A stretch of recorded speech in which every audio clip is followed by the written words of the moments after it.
दोस्तों, जो लोग यूपी पुलिस कांस्टेबल का एग्जाम देने वाले हो तो उनके लिए आज मैं लेके आया हूँ टॉप 50 क्वेश्चन जीके जीएस का, जो कि बहुत ही ज़्यादा इंपॉर्टेंट है। This is the very very most important. और जो लोग यूपी पुलिस कांस्टेबल का एग्जाम देने वाले हो तो उनके लिए मात्र 2 घंटे में 1000 क्वेश्चन प्रीवियस ईयर का है, वो आपका अपलोड हो चुका है। तो जो लोग नहीं देखे हो वो लोग जा करके देख लीजिए। ये मैराथन आपका बहुत ही ज़्यादा इंपॉर्टेंट है। मात्र 2 घंटे में 1000 क्वेश्चन, 1000 मिक्स क्वेश्चन है, जो कि बहुत ही ज़्यादा इंपॉर्टेंट है। तो जो लोग नहीं देखे हो, इसी वीडियो के डिस्क्रिप्शन बॉक्स में और कमेंट बॉक्स में पिन किया गया है, तो सभी लोग जा करके देख लीजिए। और यहाँ देखिए, इसके बाद मैं लेके आऊँगा top 50 question UP related question, यानी कि उत्तर प्रदेश से संबंधित जितने सारे प्रश्न हैं जो कि आपके यूपी पुलिस कांस्टेबल के लिए बहुत ज़्यादा इंपॉर्टेंट है, तो वो इस वीडियो को अपलोड होने के बाद आपका आ जाएगा। तो चलिए क्लास को स्टार्ट करते हैं बिना किसी देर के। अब यहाँ देखिए, यहाँ भी पहला क्वेश्चन है, निम्नलिखित में से कौन सा प्राचीन ग्रंथ 5वां वेद भी कहा जाता है? तो आपका है महाभारत। महाभारत को 5वां वेद कहा जाता है। अब यहाँ पे अगला क्वेश्चन है, निम्नलिखित में से कौन सा संस्कृत नाटक मुद्रा राक्षस लिखा था? तो आप लिखेंगे विशाखा दत्त। विशाखा दत्त जी ने मुद्रा राक्षस संस्कृत नाटक लिखा था। अब यहाँ पे अगला क्वेश्चन जो कि बहुत ही इंपॉर्टेंट है, महाभारत का मूल नाम क्या है? तो आप लिखेंगे जय संहिता। जय संहिता। अब यहाँ पे अगला क्वेश्चन है, आर्यभट्टी नामक पुस्तक आर्यभट्ट ने किस भाषा में लिखी थी? संस्कृत में। यहाँ जो लिखा गया है आर्यभट्टियम नामक पुस्तक, वो किस भाषा में लिखा गया है? तब आप लिखेंगे संस्कृत। ठीक। अब यहाँ पे आपका अगला क्वेश्चन है, 13वीं सदी में बख्तियार खिलजी ने बंगाल के किस राजा को पराजित किया था? तो आप लिखेंगे लक्ष्मण सेन। लक्ष्मण सेन को पराजित किया था। अब यहाँ पे आपका अगला क्वेश्चन जो कि आपके एग्जाम के लिए बहुत ही ज़्यादा इंपॉर्टेंट है, वो है काकतीय राजवंश का अंत निम्नलिखित में से किसके द्वारा किया गया था? तो दिल्ली सल्तनत के द्वारा किया गया था। दिल्ली सल्तनत के द्वारा किया गया था। अब यहाँ पे आपका अगला क्वेश्चन जो कि बहुत इंपॉर्टेंट है, वो है लगभग, यहाँ पे दिया गया है डैश करके, लगभग 84 वर्ष तक उपमहाद्वीप में शासन करने वाला प्रथम मुस्लिम वंश कौन था? तो आप लिखेंगे गुलाम वंश। गुलाम वंश। ठीक, गुलाम डायनेस्टी। अब यहाँ पे आपका अगला क्वेश्चन है, घाघरा का युद्ध किस वर्ष में लड़ा गया था?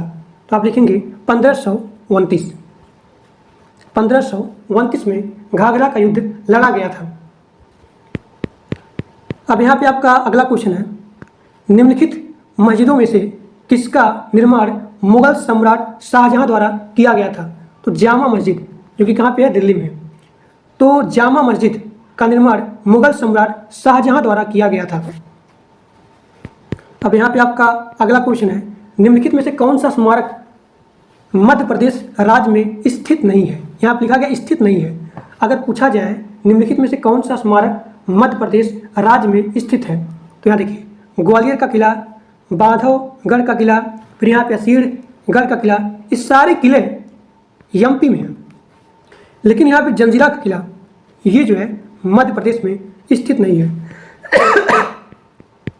अब यहाँ पे तो आपका जो 10वां क्वेश्चन है, इसका आंसर हो जाएगा ए, आंसर नंबर ए। ठीक।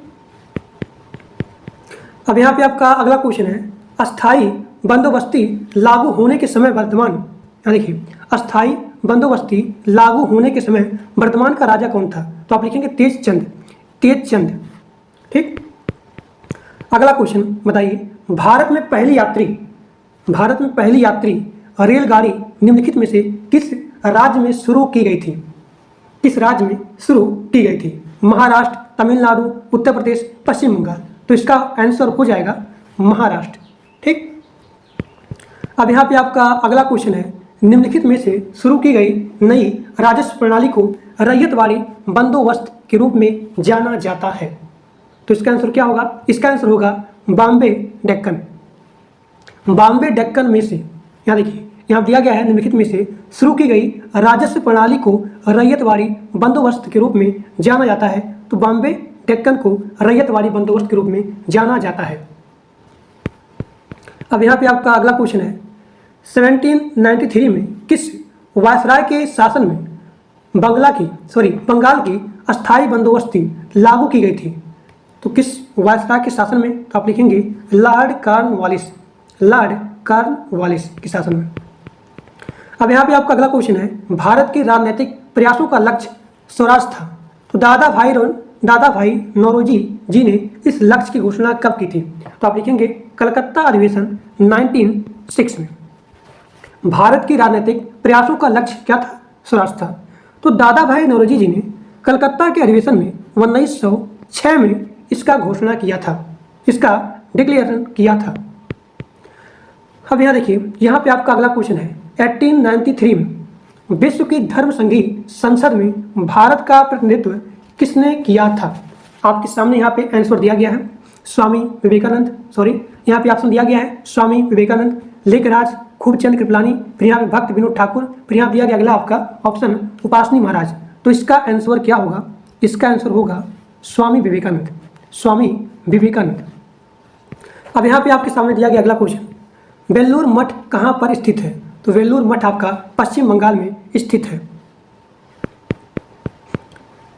अब यहाँ पे आपके सामने दिया गया अगला क्वेश्चन, रामकृष्ण मिशन किसके द्वारा गठित किया गया था?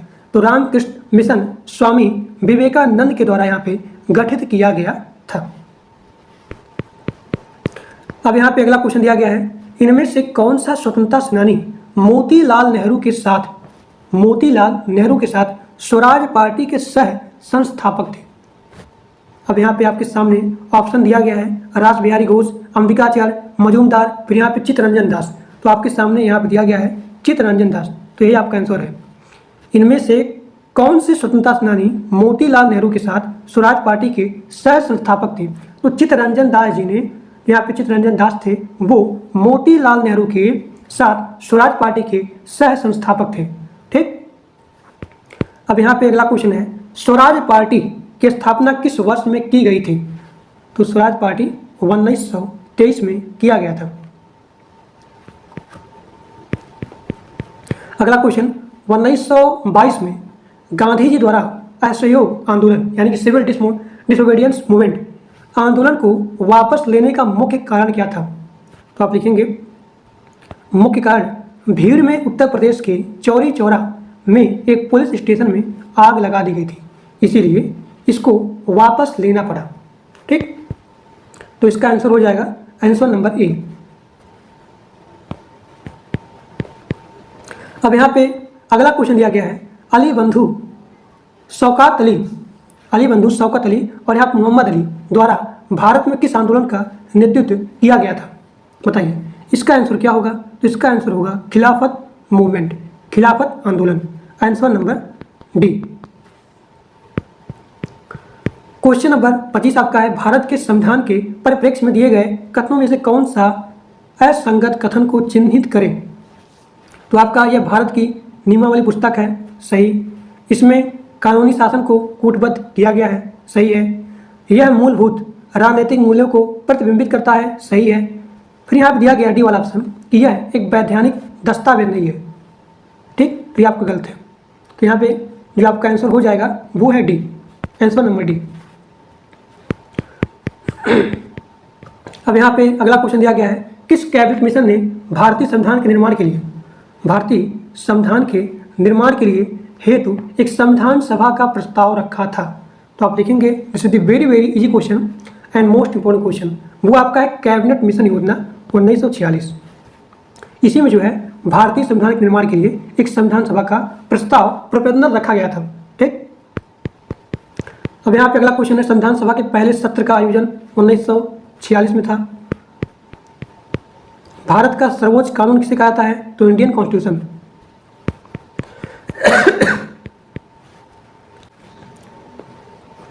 यहाँ पे अगला क्वेश्चन दिया गया है, पहला लोकपाल विधेयक भारत की संसद में 1968 में पेश किया गया था। पहला लोकपाल विधेयक भारत की संसद में 1968 में पेश किया गया था। ठीक। अब आगे देखिए, अगला क्वेश्चन आपका, पहली बार प्रधानमंत्री पद की शपथ लेते समय इनमें से किसकी आयु सर्वाधिक थी? किसकी आयु जो है सर्वाधिक थी?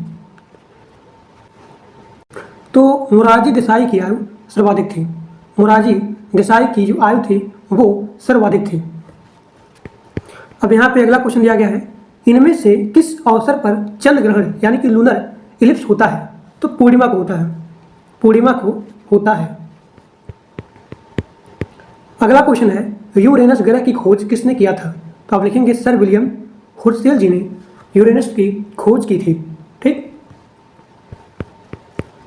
अगला क्वेश्चन, किस ग्रह के एक चंद्रमा का नाम गैनीमेड है? तो बृहस्पति। अगला क्वेश्चन, अफ्रीका में स्थित किलिमंजारो का नाम है? अफ्रीका में स्थित किलिमंजारो का नाम क्या है? ज्वालामुखी पर्वत। अगला क्वेश्चन, दुनिया की सबसे बड़ी ताजे पानी की झील कौन सी है? तो सुपिरियर झील, सुपिरियर लेक। दुनिया की सबसे बड़ी ताजे पानी की झील पूछा है, तो सुपिरियर झील। अगला क्वेश्चन, विश्व की सबसे गहरी झील। तो अगर पूछा जाए आपको एग्जाम में कि विश्व की सबसे गहरी झील कौन सी है, तो बैकाल है। अगला क्वेश्चन, पटाका किस देश की मुद्रा है? तो पटाका मकाऊ देश की मुद्रा है। निम्नलिखित में से दक्षिण अफ्रीका की प्रशासनिक राजधानी कौन सी है? तो प्रिटोरिया।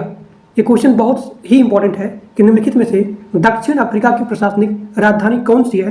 तो प्रिटोरिया है। जापान की राष्ट्रीय पोशाक कौन सा है? जापान की राष्ट्रीय पोशाक कौन सा है? तो किमोनो, कीमोनो जापान की राष्ट्रीय पोशाक है। ठीक। अगला क्वेश्चन, यूरोपीय संघ की आधिकारिक मुद्रा निम्नलिखित में से कौन सी है? तो यूरो है, यूरो। ठीक। फ्रांस की राजधानी शहर कौन सा है? तो पेरिस। पेरिस जो है फ्रांस की राजधानी शहर है। अगला क्वेश्चन, कोलंबो किस देश की राजधानी है? कोलंबो किस देश की राजधानी है? तो कोलंबो श्रीलंका देश की राजधानी है। अगला क्वेश्चन, निम्नलिखित में से कौन सी बेलारूस की राजधानी है? तो आप लिखेंगे कि यहाँ पे मिन्स्क। निम्नलिखित में से कौन सी बेलारूस की राजधानी है? तो मिन्स्क है, मिन्स्क, MINSK, मिन्स्क।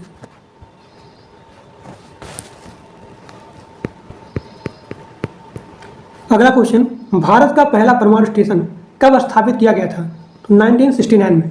1969 में भारत का पहला परमाणु स्टेशन स्थापित किया गया था। अगला क्वेश्चन, भारत में पहला नाभिकीय विद्युत संयंत्र कहाँ पर स्थित किया गया था? तो तारापुर में, तारापुर में। और एक क्वेश्चन बहुत ही ज़्यादा इंपॉर्टेंट है, this is the very very very very most important.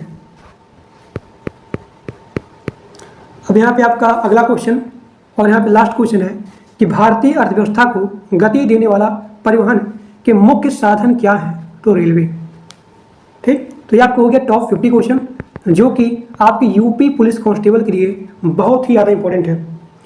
तो वीडियो कैसा लगा? अगर अच्छा लगा तो लाइक करिए, सब्सक्राइब करिए और अपने दोस्तों के पास मैक्सिमम शेयर करिए। अभी मैं लेके आने वाला हूँ, इसके बाद जो है 1 घंटे के बाद आपके पास यहाँ वीडियो आ जाएगा यूपी रिलेटेड क्वेश्चन, यानी कि उत्तर प्रदेश से संबंधित जितने सारे क्वेश्चन होते हैं वो सारे क्वेश्चन आएंगे। और आप लोग इस वीडियो को मैक्सिमम शेयर करिए अपने दोस्तों के पास। तो आज के लिए बस इतना ही। Thank you.